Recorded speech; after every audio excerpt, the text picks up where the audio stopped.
Bonsoir à toutes. J'ai une question à te demander.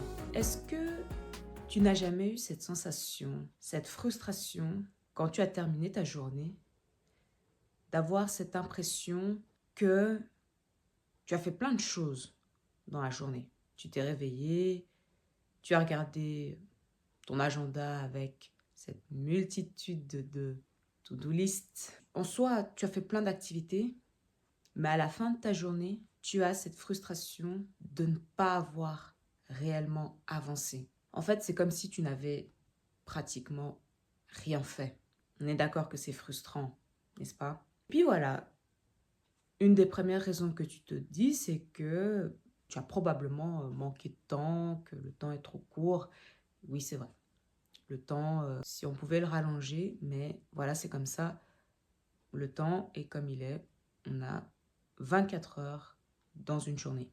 Et si je te disais que ce n'est peut-être pas forcément un manque de temps, mais probablement le fait que tu subisses tes journées. Je vais t'expliquer dans cette vidéo les 3 potentielles raisons qui expliqueraient pourquoi tu subis tes journées. D'ailleurs, dis-moi dans les commentaires, parmi ces 3 points, lequel ou lesquels te freinent dans tes journées. Je vais te donner aussi quelques pistes qui pourraient éventuellement t'aider à reprendre le leadership dans tes journées. Une des premières causes potentielles, c'est que tu démarres tes journées sans réelles intentions. C'est-à-dire que dès que tu te réveilles, que tu te prépares, que tu te changes, que tu démarres tes activités, tu as cette impression d'avancer, mais tu n'as pas réellement préparé ta journée. Il n'y a pas vraiment une vraie direction.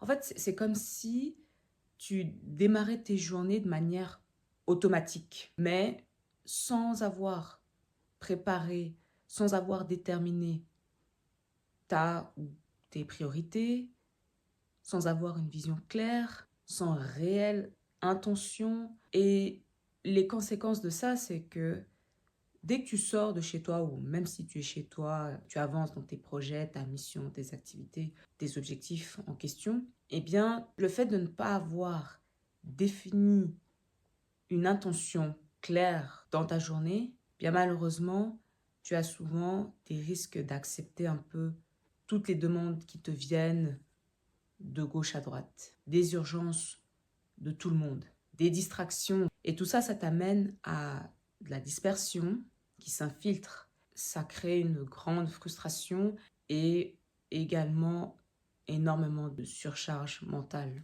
Donc, tu remplis ton agenda, tu remplis tes journées, mais pour subir tes journées. Le deuxième problème, c'est le fait d'être divisé intérieurement. C'est-à-dire que d'un côté, tu vas avancer dans tes objectifs, dans ta mission, dans tes projets. Ok, tu essaies de clarifier ta vision, de travailler sur tes priorités. Mais de l'autre côté, il y a aussi ton ancienne version de toi-même qui est encore très présente. Et en soi, c'est tout à fait normal. Je veux dire, tout être humain, même quand on cherche à s'améliorer, il y a encore des anciennes versions de soi qui ne disparaissent pas complètement du jour au lendemain. Le problème, ton ancienne version de toi-même, avec tes peurs profondes, tes blocages intérieurs, toute cette masse qui fait que quand tu avances d'un pas, tu as l'impression en fait de reculer de 10 pas en arrière. C'est important d'être consciente que pour pouvoir avancer, il y a son ancienne version qu'il faut aussi travailler absolument pour diminuer au maximum. On aimerait complètement ne plus du tout avoir de défauts, ne plus avoir des difficultés. Mais pour ça, il faut repérer les points qui nous ralentissent. Je te donne un exemple. Si par exemple, tu constates que tu as tendance à te fixer un objectif et à être un peu, on va dire, à absorber un peu facilement les challenges, les obstacles autour de toi, tu constates que ça a tendance à freiner ton avancée.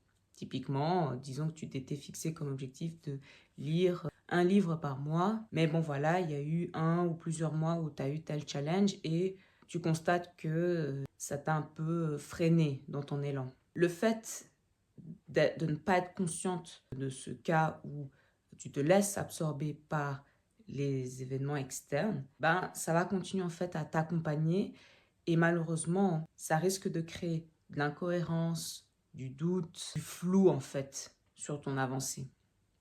Parce qu'il y a un peu deux directions, sans clarté, sans savoir où tu veux aller clairement. Et ça, malheureusement, ça risque de créer de l'instabilité sur ton avancée. Le troisième problème, c'est le fait de fuir dans ces distractions. Donc là, malheureusement, ici, les distractions sont un moyen un peu de fuite, un peu d'échappatoire. Et malheureusement, on est tous à un moment donné distraits par quelque chose, par, disons, notre portable, par exemple. Et ça, malheureusement aussi, c'est important de prendre conscience les aspects, les domaines, les éléments auxquels on est souvent distrait pour mieux se préparer. Parce que souvent, oui, les distractions, ça nous sert à éviter les challenges, les obstacles, les efforts qui doivent être fournis, la discipline qui est demandée. Et ça, malheureusement, le fait de se laisser envahir par les distractions, ça aussi, quand je parle de distraction, voilà, c'est plein de choses, tant au niveau des activités que tu fais, que de ton environnement, de toutes ces choses font que ça prend de la place et ça finit par écraser tous tes autres objectifs que tu t'es fixés dans ton quotidien. Donc moi, ce que je préconise pour éviter de subir tes journées, c'est de te créer une structure. Je ne parle pas ici d'une structure rigide, comme si on était des robots, mais je te parle ici d'un cadre aligné avec ton rythme, ton énergie, qui va pouvoir te guider pour éviter de te laisser disperser. Alors, c'est quoi les avantages d'une bonne structure? Premier avantage, c'est que la structure te permet de réduire ta charge mentale. Parce que dès le matin, tu sais quel est ton principal objectif de la journée. Alors évidemment que tu auras d'autres tâches, d'autres activités au courant de ta journée, mais le fait d'avoir de la clarté sur, ok, cette semaine, voilà ce que je dois faire, mais comme j'avance petit à petit, aujourd'hui, voilà sur quoi je vais me concentrer, et ça peut être quelque chose de très petit, tout comme quelque chose aussi de grand. Ça peut être par exemple, voilà, dès aujourd'hui, tu aimerais prendre cette habitude de regarder ton budget, même pendant 5 à 10 minutes chaque jour, ou bien tel jour. Enfin bref, le fait d'avoir une structure, ça te permet d'éviter de te disperser dans toutes tes pensées incessantes, de ruminer, de t'épuiser mentalement avant même que ta journée commence. C'est en fait une façon d'échauffer ou on peut dire aussi de préparer ton mental pour ta journée, pour éviter que tu te laisses disperser par les autres priorités, les distractions de gauche à droite, et pour que tu puisses te focaliser sur ta mission, sur ton avancée. La structure te permet aussi de protéger ton énergie. Il y a moins de distractions, moins de dispersion, parce que tu sais que ton énergie est précieuse et que tu ne peux pas le gaspiller, devenir madame disponible à chaque fois, parce que tu sais que pour ton avancée, tu as besoin de cette énergie.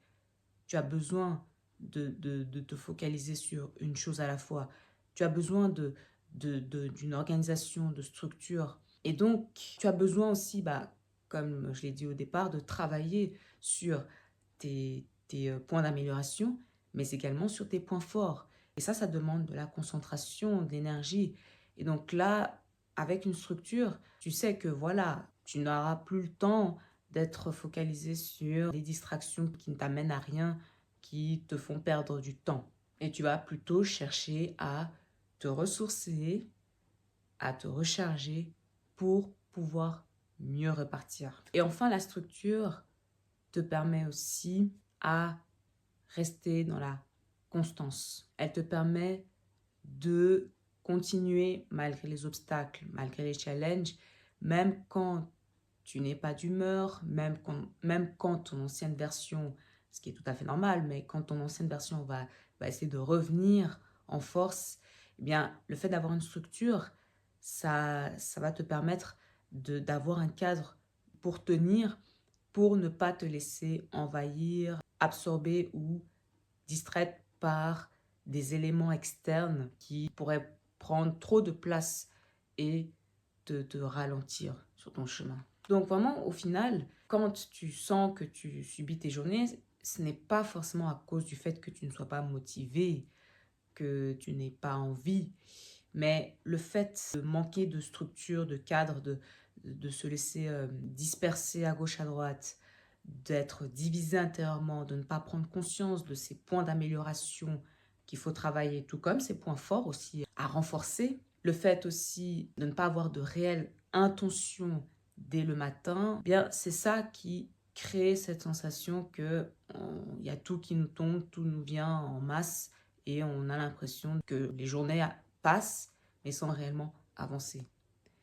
Et le fait d'avoir une structure adaptée, ça permet de se créer un cadre guidé, aligné et qui nous permet aussi de rester dans une constance. Donc, dis-moi dans les commentaires si parmi les 3 points que je t'ai mentionnés, lequel résonne le plus avec ce que tu ressens en ce moment. N'hésite pas aussi à me dire dans les commentaires là où les solutions que tu as commencé à mettre en place qui, toi, t'aident à tenir, à rester constante malgré les tentations d'être envahi par les distractions, par exemple, parce que je pense que ça pourrait aider aussi d'autres personnes. Et sur ce, je te souhaite de passer une très bonne fin de journée ou une très bonne soirée.